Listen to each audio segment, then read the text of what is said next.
création de l'écomusée il y a 50 ans, bien loin des 100 000 visiteurs qui foulent désormais l'Erial de Marquez chaque année, l'espace n'est occupé que par quelques familles qui vivent de l'exploitation des pins. Comme son père et son grand-père avant lui, Guy Dubourg y est né en juin 1947. Jusqu'à ses 12 ans, il habite dans la maison de Marquez. Je suis monté souvent au poulailler, mais tout petit, j'y allais, je m'en grimpais là-haut, et ma mère, elle venait me chercher là-haut, c'est risque et péril. À cette époque-là, la seule autre enfant sur le quartier est sa voisine, Suzanne, de 7 ans son aînée. On allait à la laire, oh oui. On allait chercher les champignons, oh oui. C'était le bon temps, plus que maintenant. On pêchait le brochet, avec un bout de bambou et puis un bout de ficelle et une petite cuillère, quoi. Il y avait souvent des arbres qui étaient tombés en dessus, on sautait là, sans savoir nager, hein, évidemment. Mais de ce temps-là, on ne faisait pas de bêtises, on ne faisait pas comme maintenant. Pour aller à l'école à Sabre, il n'y a pas de bus. Guy enfourche son vélo et parcourt les 4 kilomètres qui séparent Marquez du bourg. Et, il y avait une piste qui longeait la voie ferrée. Il n'y avait aucun moyen de locomotion autre que le vélo et les vaches. Ils allaient à la foire avec les vaches de trait. Et quand il y avait des produits de la ferme à amener, ils y allaient avec la charrette. Hein. Il n'y avait qu'un seul véhicule qui venait à Marquez, c'était la Jeep des pompiers. À cette époque, 4 familles de métayers vivent sur l'Erial. L'Erial, c'est une forme d'habitat caractéristique des Landes de Gascogne, qui se compose d'un espace ouvert, éloigné du bourg, formé d'une pelouse parsemée de chênes. Une ou plusieurs maisons y sont construites avec des matériaux des environs et sont entourées par les dépendances nécessaires à ce mode de vie agropastoral, comme le poulailler ou la loge à cochons. On ne se connaissait que par des surnoms, on appelait ça. Les gentes qui s'appelaient les citrains, nous c'était les bouettes, c'est les Dubourg, et les parages, c'était la famille Parage qui était de l'autre côté, on les appelait les dansaïres. Bouettes, c'est le soufflet. Pourquoi ? Parce que c'est resté de mon grand-père, depuis mon grand-père, c'est parce que chaque fois qu'il y avait un... Et ça s'est retrouvé dans la filiation. Dans la maison de Marquez vivent Guy et ses parents, mais aussi ses grands-parents qui s'occupent des animaux de l'exploitation. Mon frère, mon père, ma mère, Guitou, c'est-à-dire moi, mon grand-père, ma grand-mère, et Gente, le voisin. Voilà. Mon père et mon grand-père, c'était des personnalités de Sabre qui étaient considérées. La maison du bourg, c'était un havre de paix. Tous les gens de Sabre venaient de la maison. Ça, voilà. Les gens aimaient venir, même pendant les périodes de guerre. Marquez la maison du bourg était très animée parce qu'on venait aider beaucoup, à l'absence de mon père qui a été prisonnier pendant 4 ans. Il venait aider, voilà, travailler dans les champs et ça ramenait des produits de la ferme. La vie est alors rythmée par les saisons et leurs récoltes, accompagnées des grandes fêtes qui réunissent tous les habitants du quartier et leurs familles. Il y avait une chose qui était très importante, c'est au niveau de la solidarité. Quand il y avait des contraintes au niveau du travail, hein, des récoltes, on se regroupait. Et au niveau des fêtes aussi, voilà, on en faisait le tour et tout ça. C'était une autarcie, mais quand même il y avait, il y avait des engueulades hein, aussi. Mais enfin, bon, c'est devant la maison de Marquez. Monsieur Parage et mon père. Pour l'étude cochon, c'était la grande réunion où on faisait les conserves de tout. On tuait les canards. Chez Guy, là, quand il tuait le cochon, mon père y allait, ils allaient aider, et c'était vice-versa. Ah oui, il y avait la tuaille, après il y avait le repas, après les hommes jouaient aux cartes. Oui, c'était convivial. Hein. Au début des années 1970, c'est au tour du fils de Suzanne, Olivier Loubert, de venir jouer sur l'Erial chez ses grands-parents, chez qui il passe les week-ends et les vacances. Les gens ont un peu de mal à croire qu'effectivement ce quartier a été habité. Alors, existait déjà à l'époque cette grange où mes grands-parents élevaient les cochons, notamment. On avait 2 cochons qui étaient, donc c'était la soute du cochon. Existait aussi le four à pain. La maison de Marquez est alors en mauvais état. Mais la maison, bon, c'était un panier percé. Hein. Là, quand on est parti, c'était à cause de ça. Hein. Quelques années après le départ des Dubourg, Philippe Saint-Marc, alors président de la MIACA, la mission interministérielle d'aménagement de la côte atlantique, découvre cette maison et tombe sous son charme. Marquez va alors connaître une renaissance inespérée.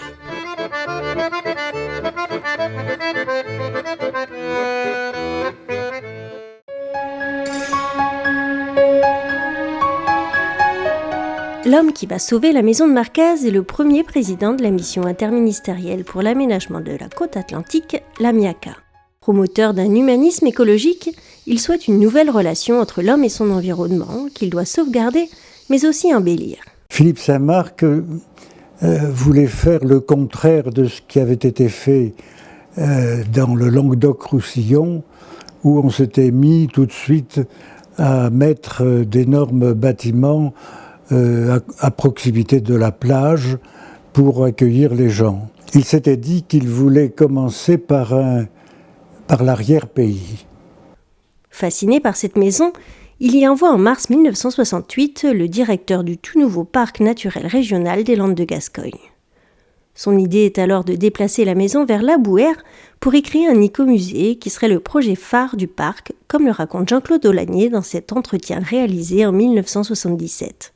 Le mot de Marquez avait été prononcé devant moi par Philippe Saint-Marc, à Paris. Il m'avait dit « Allez voir une maison qui s'appelle la maison de Marquez. Allez voir cette maison. » Et en arrivant à ça, c'est la première chose que j'ai demandé à voir. Son accompagnateur, Jean Loubert, le secrétaire de mairie de Sabre, connaît très bien les lieux. Et pour cause, son épouse, Suzanne Parage, a grandi sur les Riales et ses beaux-parents y vivent toujours. J'y suis allé avec Loubert et je suis tombé face à cette maison, à la maison de Marquez.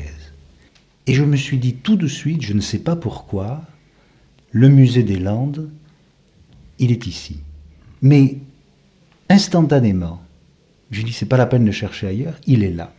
Marquez a été le premier musée de l'environnement en France. Ce mot écomusée est véritablement né à Marquez. Et je pense que ça, pour moi, parce que je crois que les Landais ne sont pas tout à fait conscients de ça encore aujourd'hui, je pense que c'est important à signaler parce que Marquez, ça a eu à cette époque-là un rayonnement, une résonance mondiale. Le musée de plein air est un concept nouveau, théorisé par Georges-Henri Rivière, le fondateur du Musée national des arts et traditions populaires. Celui qui est alors président du groupe de travail de Marquez a une importance mondiale dans le développement des musées d'ethnographie. Il a fallu comprendre cette idée d'écomusée qui est de faire un musée à l'endroit même où les choses se sont passées. C'était également une nouvelle idée en France. Il y avait 2 écomusées, les Monts d'Arrée et le nôtre. C'est l'art de laisser les choses en place, tout simplement. Et montrer cette relation entre un environnement et les gens qui se le sont accaparés et qui l'ont plus ou moins transformé. Ce n'est pas forcément la nature libre. Donc le quartier nous permettait d'aborder l'histoire sociale des gens et en même temps de parler des paysages. Donc transformer un paysage en musée, je crois que c'était quand même quelque chose de nouveau. Et on a évidemment tous adhéré à fond là-dessus. Marquez, c'était pas qu'un musée, c'était une forme d'utopie, c'est-à-dire qu'on retrouvait les relations que l'homme avait entretenues avec son milieu dans le passé. Et donc là, on était en pleine période de naissance du mouvement écologiste. L'écomusée est inauguré le 30 septembre 1969. Il rencontre tout de suite un vif succès et atteint rapidement les 100 000 visiteurs par an. On a commencé à créer des embouteillages. Il y a eu un intérêt immédiat pour ce musée de plein air des Landes où non seulement on restaurait des maisons, mais aussi où l'on parlait d'un paysage. Les gens de Sabre, de la Grande Lande, venaient à Marquez avec leurs cousins, avec leur famille. Pour ces personnes-là, c'était important je ne sais pas s'il y avait de la fierté, mais c'était important de montrer ce qu'était la société traditionnelle. Et à Marquez, ils s'y retrouvaient. Sur la représentation du patrimoine ou sur les effets que les Landais se faisaient d'eux-mêmes et sur l'image qu'ils ont eue d'eux-mêmes, ça a eu des effets très positifs. Ça, vraiment, on le doit à Marquez. On était l'époque des 30 Glorieuses où là, c'était en même temps le paradoxe, l'exaltation de la modernité. Donc il fallait faire table rase du passé, construire des maisons neuves dans des lotissements, remplacer les vieux mobiliers par du formica. Et Marquez a complètement revalorisé ce patrimoine aux yeux des Landais, mais aussi, il faut bien le dire, aux yeux des citadins. Beaucoup de maisons ont été sauvées un peu grâce à Marquez, car les gens se sont dit, mais c'est des maisons qui ont... c'est pas uniquement des résidences secondaires. Pour sauver ce patrimoine et le présenter au public, pendant des années, une campagne de réimplantation des bâtiments anciens a été menée sur les Riales. Cet épisode a constitué un nouveau chapitre de l'aventure de Marquez.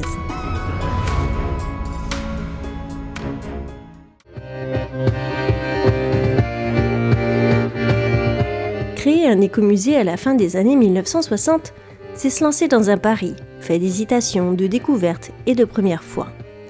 Après avoir trouvé le lieu idéal pour établir l'écomusée, Marquez, avec la magie de son aérial et la beauté de sa grande bâtisse, il a fallu recruter les personnes à même de déplacer des maisons.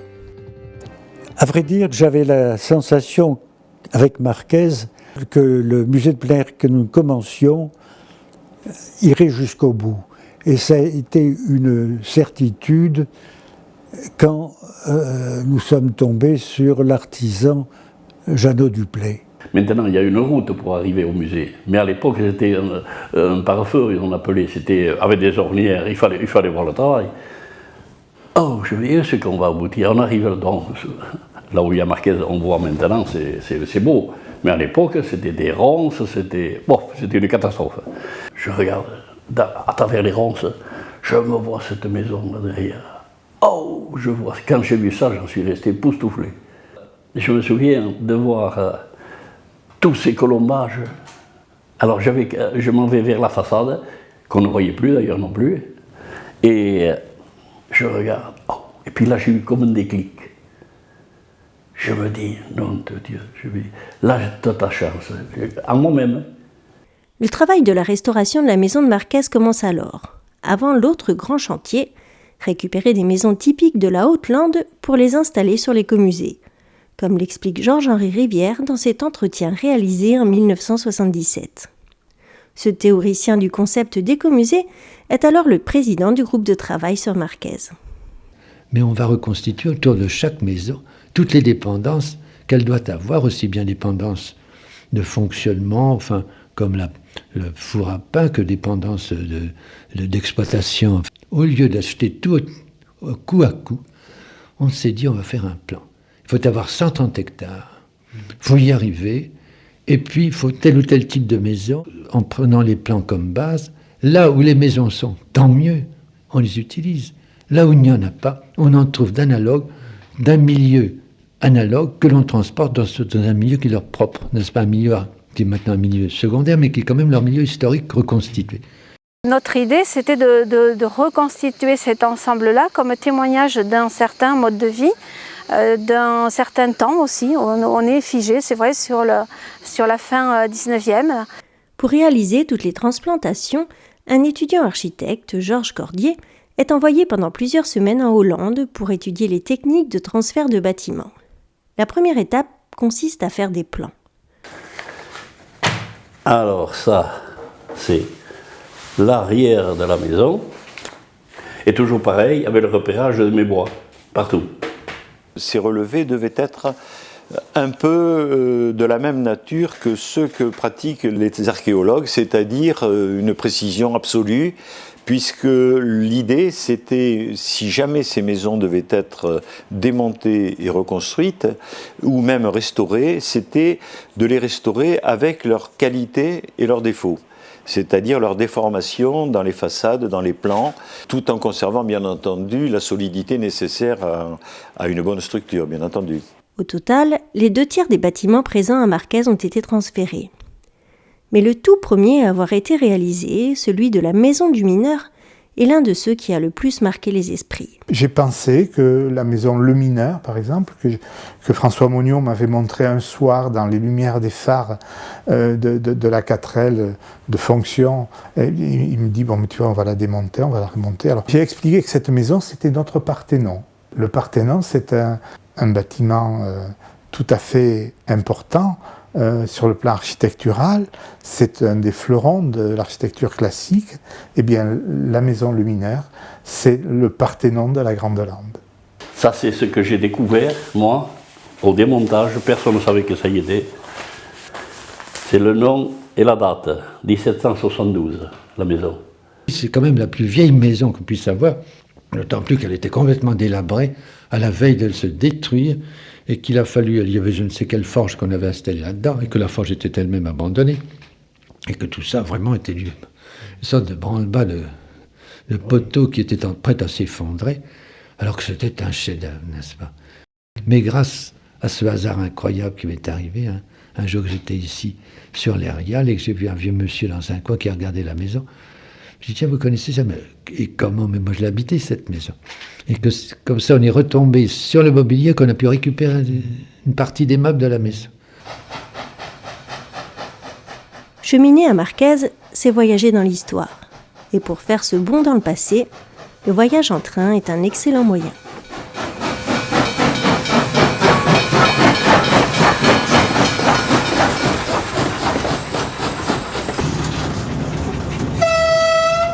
Les millions de visiteurs qui sont allés à Marquez depuis sa création le connaissent bien. Il émerveille les petits et permet à leurs aînés de retrouver les joies de l'enfance. Le train mettait les gens en condition. C'est 3 ou 4 kilomètres en train où ils passaient à travers la forêt. Ils ne voyaient rien d'extraordinaire, bien entendu. Mais ça, il y avait les odeurs de la forêt. Cette façon de couper avec la vie de la voiture, de la vie ordinaire, ça a été une coupure bienfaisante et une des raisons pour lesquelles les gens revenaient. Créée en 1890, cette ligne de 43 km reliait Sabre à Mimizan en passant par la Bouère. Jusqu'à la crise économique des années 1930, 2 trains transportent chaque jour les voyageurs et les marchandises. Le déclin est accéléré par le lancement de lignes d'autocars qui entraînent en 1950 l'arrêt complet du transport de personnes. Le coup de grâce sera lié aux grands incendies de 1949. L'abattage rapide des pins brûlés entraîne en effet la raréfaction du bois et en conséquence la fermeture des usines des environs. Le dernier train de marchandises passe à Marquez le 1er juillet 1969. Mais cet arrêt n'est que de courte durée. 2 mois plus tard, avec la création de Marquez, l'activité renaît.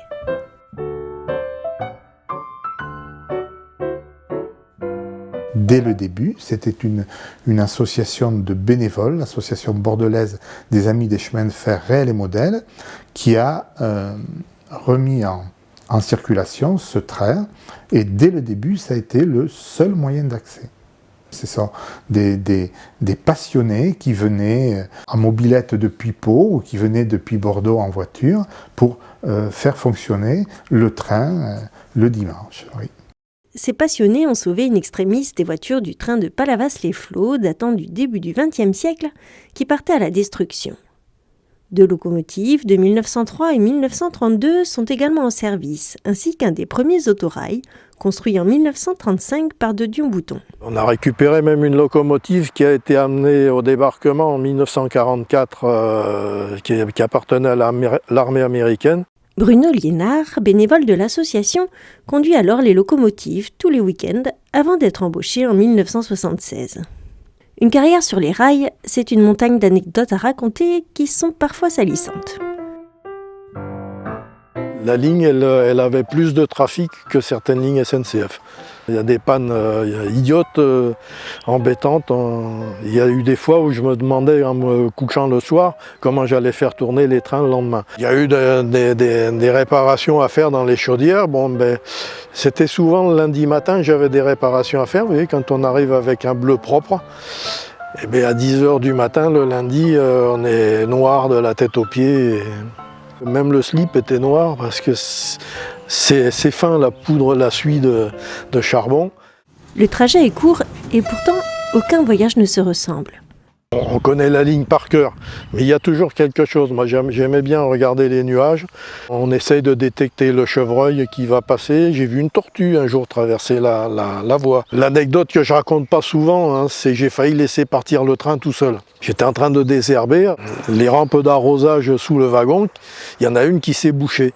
Donc je suis descendu de la machine et pendant ce temps-là, le locotracteur s'est accéléré. Et il a fallu que je cours après pour le rattraper. Je l'ai attrapé du bout des doigts. Je peux vous dire que si le train était parti tout seul, il allait dérailler après Marquez, j'aurais eu des comptes à rendre. Il arrive. S'il ne conduit plus les trains, Bruno Liénard les entend encore chaque jour dans son jardin. On a posé ce qu'on appelle des poteaux siffleurs de chaque côté de passage à niveau et on a l'obligation de klaxonner. Bon, ça fait du bruit, mais ça fait partie du folklore aussi. Et alors quand vous avez des scolaires qui sont dans le train, vous avez un hurrah à chaque klaxon. Alors c'est amusant, c'est des souvenirs. Durant sa carrière, Bruno Liénard aura parcouru 800 000 km sur cette ligne et transporté 2,5 millions de passagers. Pour lui, comme pour des dizaines d'autres, animateurs, historiens, charpentiers, conservateurs, Marquez a été l'aventure d'une vie de passion, une vie d'échange, une vie de fierté enfin, d'avoir contribué, chacun à leur manière, à réenchanter ces lieux.